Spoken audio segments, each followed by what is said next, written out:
జయశంకర్ భూపాలపల్లి జిల్లా కాటారం మండలంలోని బస్వాపురం గ్రామంలో దొంగలు బీభత్సాన్ని సృష్టించారు. తెల్లవారుజామున సుమారు 2 గంటల సమయంలో ఇంట్లోకి చొరబడి దంపతులపై దాడి చేశారు. తమకు అడ్డు తగులుతున్నారని ఇంట్లో భర్త పగడాల తిరుపతిని కట్టేసి ఆయన భార్య స్వర్ణలత గొంతు కోశారు. ఇంట్లో ఉన్న 1,00,000 నగదు మరియు 5 తులాల బంగారం బైక్ను అపహరించారు. తీవ్ర గాయాల పాలైన స్వర్ణలత భూపాలపల్లిలోని ఆసుపత్రిలో చికిత్స పొందుతున్నారు.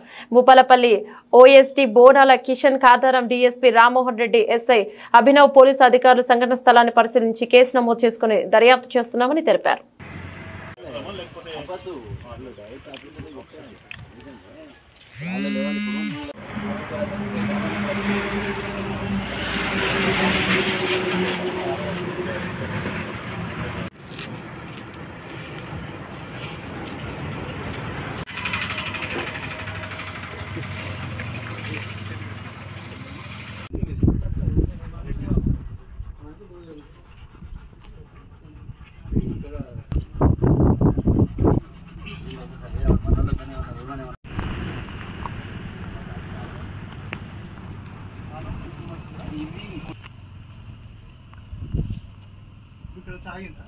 ఇక్కడ చాయ్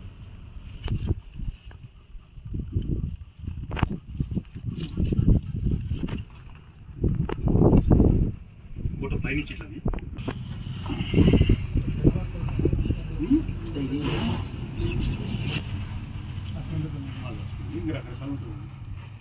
అంటే దానికంటే